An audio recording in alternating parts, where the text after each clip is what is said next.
Hello, welcome to another edition of The Librarian's World. I'm the librarian, Mazelan Anuar. I'll be talking about the news gallery beyond headlines. This is an exhibition put up by the National Library. It was recently launched in March 2020, but the library is now closed because of the circuit breaker measures. But we hope to see you soon once those measures are lifted. So what is the gallery about? It's basically to promote our collection and services. But more importantly, it is part of our responsibility to impart information literacy skills. So we hope visitors would think more deeply about the news that they consume, and also be more careful when they pass on information or news they receive, especially via social media. So there are 6 different zones altogether at the gallery, and I'll be talking more about each zone in the next few slides.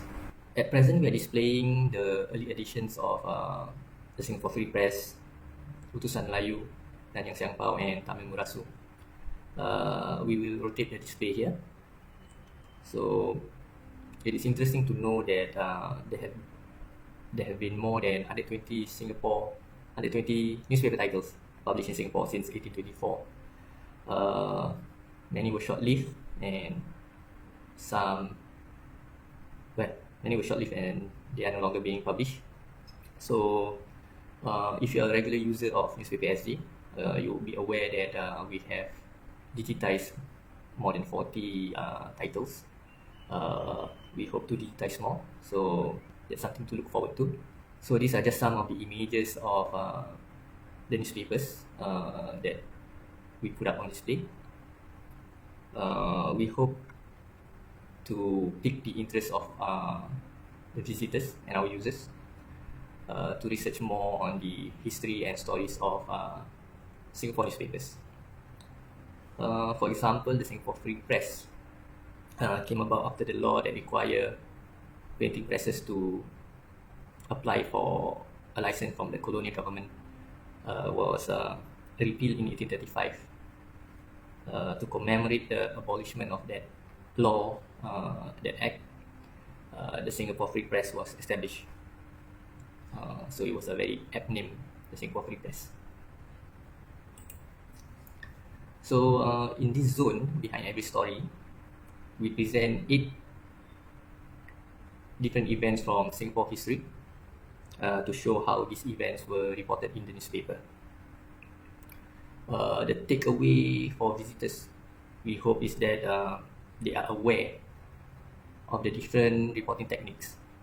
This would include propaganda, sensationalism, opinion pieces and editorials, because this would present a certain angle or promote a certain opinion or even agenda. And they are not reporting the complete picture. So we think it's important that visitors know or be aware of such reporting techniques. This will help us to be a more discerning consumer. So one example that we present at the gallery would be, it's interesting to know, or rather to see how the Singapore papers frame the chewing gum ban. So ultimately, the Singapore newspapers agree that it is for the good of the society, but the foreign press tend to poke fun at it. They see it as yet another strict law enacted by the Singapore government. So I'll just play you the video. You can also view this video at the gallery. Media framing refers to the perspective from which a news story is told. The stance adopted by the press can shape public opinion. When chewing gum was banned in Singapore in 1992, the opinion pieces in the press illustrated the different framings media used to interpret this unique law. On 30th December 1991, the Ministry of the Environment issued a statement that the import, sale, and manufacture of chewing gum would be banned in Singapore from 3rd January 1992. This decision surprised many Singaporeans and triggered a heated debate in the press. The Straits Times published letters from readers who disagreed with the ban. Some called it too drastic, suggesting that a heavier penalty for those who did not properly dispose of their chewing gum, combined with public education, would have been sufficient. A columnist framed the ban as a political signal that the government was prepared to make unpopular decisions, even though it aimed to be more consultative. He cautioned that such an approach might backfire, as Singaporeans no longer accepted that the government could do whatever it wished. Other local papers interpreted the ban as a pragmatic solution to deal with a perennial litter problem and agreed it might be more effective than punishment in public education. For instance, both Malay and Chinese newspapers published articles justifying the ban, highlighting the importance of self-discipline and the idea that personal rights could be sacrificed for society's greater good. The ban also attracted international media attention. By this time, Singapore had already introduced tough laws against drug trafficking, spitting, littering, and failure to flush public toilets. The chewing gum ban sealed Singapore's reputation as a highly regulated society. Many reports in the foreign press framed the law as evidence that Singapore was a country obsessed with order. So, another event that we use to illustrate a media or news literacy learning point would be the Maria Hertogh custody battle. So, let's enjoy the video. Sensationalism refers to the media tactic of presenting news in a deliberately shocking or enticing way. Sensationalized reports are often inaccurate and misleading, as was the case with media coverage of the tussle over Maria Hertogh's custody between her Dutch parents and Malay foster mother, Amina. It remains one of the most well-known legal cases in Singapore's history. On 11 December 1950, riots broke out in Singapore after Maria's custody was given to her biological parents, and Amina's appeal to the court's ruling had been turned down.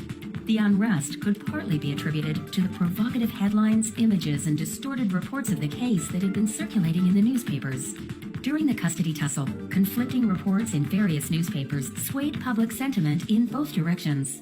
When Maria was put in a convent awaiting return to the Netherlands, some local English newspapers portrayed her as happy to embrace her Western identity, while some Malay papers depicted a miserable girl forced to give up her Malay Muslim culture. For instance, the Singapore Standard reported that Maria was happy and carefree in the convent. According to this article, she had knelt before the statue of the Virgin Mary and was seen enjoying herself with other children. On the other hand, the Utusan Melayu depicted Maria in distress in the convent. This article reports that Maria cried for help and was forced to give up her Malay attire and wear a gown. Likewise, this article from pan-Islamic newspaper Melayu Raya uses dramatic language to describe the case, saying it was a tragedy of error and there were tears in the Sultan Mosque where the meeting was held. The case also caught international media attention. However, foreign press was similarly prone to inaccurate reporting. This article from a Dutch newspaper alleges that Amina might have been a member of the Kempei Tai, or Japanese military police, during World War II, and that she had demanded a ransom prize of 1,000 Straits dollars from the Hertoghs. Both claims turned out to be untrue. After Maria returned to the Netherlands, this American article describes Maria as a jungle girl and a strange Oriental bride that her family sought to turn into a normal Dutch schoolgirl. After the Maria Hertogh riots, the role of the press came under state scrutiny. The Singapore authorities held a press conference with the editors of local and foreign-based newspapers to tone down sensational press descriptions of the riots and the custody battle. The reporting of the Maria Hertogh custody battle is just one example of how sensationalism in media can distort perceptions and lead to public outcry and social unrest. Moving on, Zone 3 is about fake news. Fake news is big news and it's very serious. But we try to present the topic in a fun manner. Here users can play an interactive quiz fighting fake news monsters. This is very much in line with our information literacy initiative, SURE, which stands for Source, Understand, Research and Evaluate. These basic concepts can help us assess the reliability of news or information that we receive every day. So it's fun and educational, and I urge everyone to come and play the quiz. So among the cases that we present in this zone would be the Punggol Waterway terrace collapse. It was just a clever manipulation of camera angle to make it look like the roof had collapsed. Resources were deployed to investigate, and HDB eventually declared that it was a hoax. So images are often used to accompany news, but they can be easily manipulated. So sometimes it's best to wait for the official announcement, especially if the news is not reported elsewhere. So we also present a case of a fake news creator. So Paul Horner's his motivation was basically to make money by driving traffic to his websites to generate revenue and income for him. So some of the news that he created was so believable that it even fooled the mainstream media channels.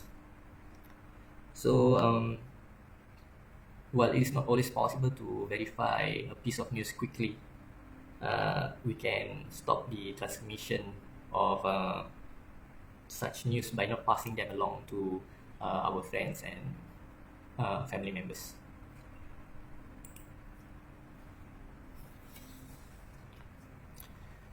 So in the extra zone, what we have done is to showcase non-news features in newspapers.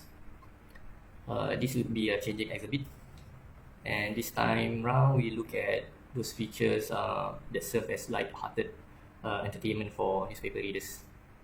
This would include crossword puzzle, spot the ball, and spot the difference. So what we have noticed is that Singapore newspapers have always been quick to follow the trend.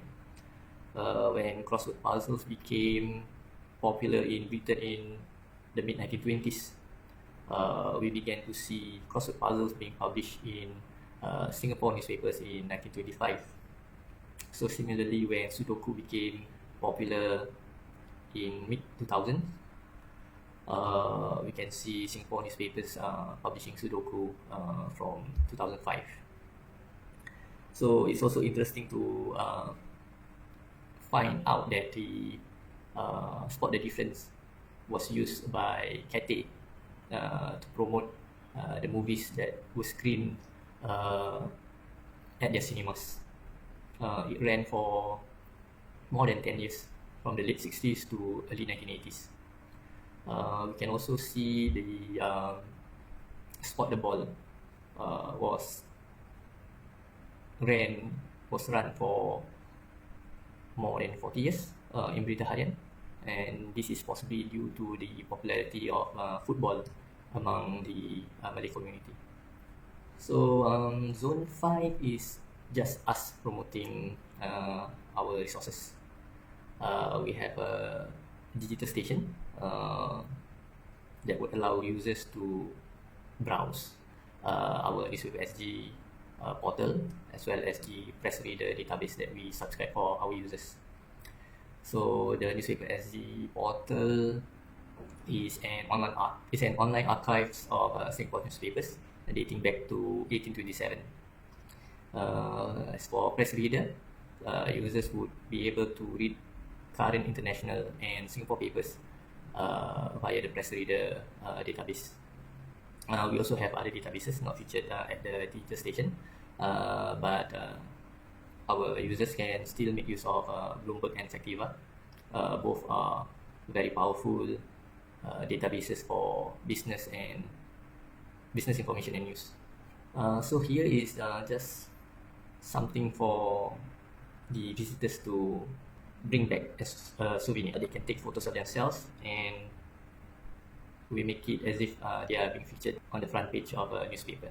So hopefully the COVID-19 pandemic would be over soon, and you all will be able to come down to the library. So let's hope for the best. So thank you very much for your attention. That's it from me.